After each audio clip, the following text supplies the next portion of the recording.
RDF की गल करिए, रूरल डिवेलपमेंट फंड, बीते कई दिनों तो ये वाली खबर चर्चा का विषय बनी हुई है। कभी कोई मोड़ आ जाता तो कभी कोई, तो हुण पंजाब की भाजपा ने इस मामले च सफाई दी है। विवाद ज्यादा ही वड्डा हुंदा जांदा जी, की माजरा है?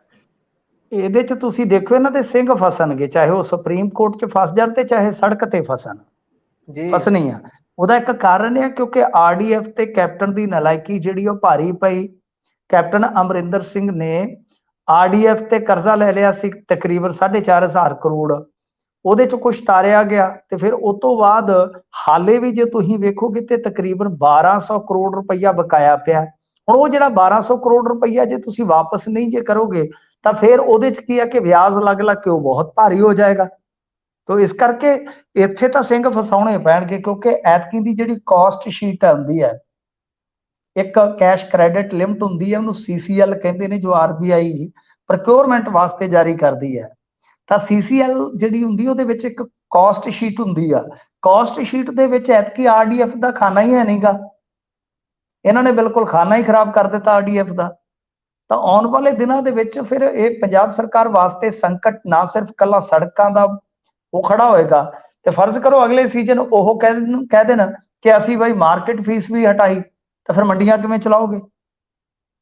ਸੜਕਾਂ ਤੋਂ ਟੋਲ ਤਾਂ ਚੱਕ ਦਿੱਤੇ ਨੇ, ਜੇ ਮੰਡੀ ਦਾ ਪੈਸਾ ਵੀ ਨਾ ਆਇਆ ਤੇ ਸੜਕਾਂ ਬਣਾਉਣੀਆਂ ਕਾਹਦੇ ਨਾਲ? ਜੇ ਹੁਣ ਥੁੱਕ ਨਾਲ ਤੇ ਸੜਕਾਂ ਬੰਦ ਹੋ ਰਹੀਆਂ, ਮਟੀਰੀਅਲ ਚਾਹੀਦਾ ਹੈ ਨਾ।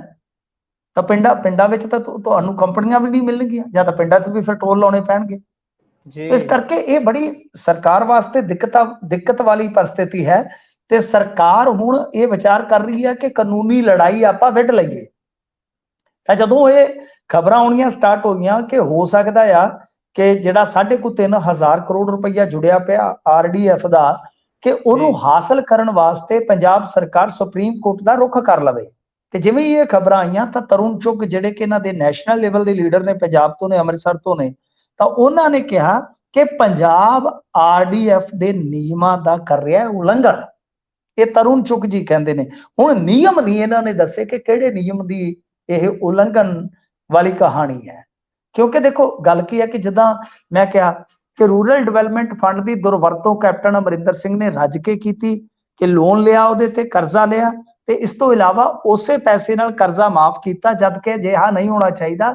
ਰੂਰਲ ਡਿਵੈਲਪਮੈਂਟ ਫੰਡ ਸ਼ਬਦ ਆਪਣੇ ਆਪ ਹੀ ਵਿਆਖਿਆ ਕਰ ਦਿੰਦੇ ਆ ਕਿ ਇਹ ਦਿਹਾਤੀ ਵਿਕਾਸ ਵਾਸਤੇ ਇੱਕ ਪੈਸਾ ਹੈ, ਇੱਕ ਕਹਿ ਲਓ ਕੋਸ਼ ਹੈ, ਇੱਕ ਫੰਡ ਹੈ ਜੀ।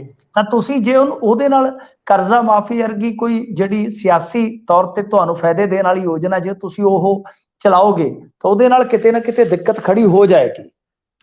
ਤਾਂ ਇਹਨਾਂ ਨੇ ਸੋਧ ਕਰ ਦਿੱਤੀ ਹੈ। ਜਦੋਂ ਹੁਣ ਪਤਾ ਨਹੀਂ ਕਿਉਂ ਅਸੀਂ ਜਵਾਬ ਨਹੀਂ ਦੇ ਪਾ ਰਹੇ, ਜਾਂ ਇਹ ਲੋਕ ਸਮਝ ਨਹੀਂ ਪਾ ਰਹੇ ਕਿ ਅਮੈਂਡਮੈਂਟ ਕਰ ਦਿੱਤੀ ਸੀ ਮਾਨ ਸਰਕਾਰ ਨੇ, ਆਉਂਦਿਆਂ ਮਾਨ ਸਾਹਿਬ ਨੇ ਪ੍ਰਵਾਨ ਕਰ ਲਈ ਇਹਨਾਂ ਦੀ ਗੱਲ ਕਿ ਅਸੀਂ ਰੂਰਲ ਡਿਵੈਲਪਮੈਂਟ ਫੰਡ ਦਾ ਪੈਸਾ ਕਿਤੇ ਹੋਰ ਵਰਤੋਂ 'ਚ ਨਹੀਂ ਲਿਆਵਾਂਗੇ। ਤਾਂ ਫਿਰ ਪਿੱਛੇ ਕੀ ਰਹਿ ਗਿਆ? ਜੇ ਹੋਰ ਕੋਈ ਅਮੈਂਡਮੈਂਟ ਕਰਵਾਉਣੀ ਉਹ ਕਰਵਾ ਲੈਣ, ਪਰ ਜੇ ਕਹਿਣ ਕਿ ਇਹਨੂੰ ਕਾਸਟ ਸ਼ੀਟ ਦੇ ਵਿੱਚੋਂ ਹਟਾ ਦਿੱਤਾ, ਫਿਰ ਮਾਰਕੀਟ ਫੀਸ ਘੱਟ ਕਰ ਲਓ, ਜਾਂ ਬਿਲਕੁਲ ਕੱਲ ਨੂੰ ਉਹ ਵੀ ਮਨਫੀ ਕਰ ਦਿੱਤੀ ਜਾਵੇ, ਤਾਂ ਫਿਰ ਉਹਦੇ ਨਾਲ ਕੀ ਹੈ ਕਿ ਸੜਕਾਂ ਤਾਂ ਮੈਂ ਜਿਵੇਂ ਤੁਹਾਨੂੰ ਦੱਸਿਆ ਕਿ ਦਾਅ ਤੇ ਲੱਗਣਗੀਆਂ।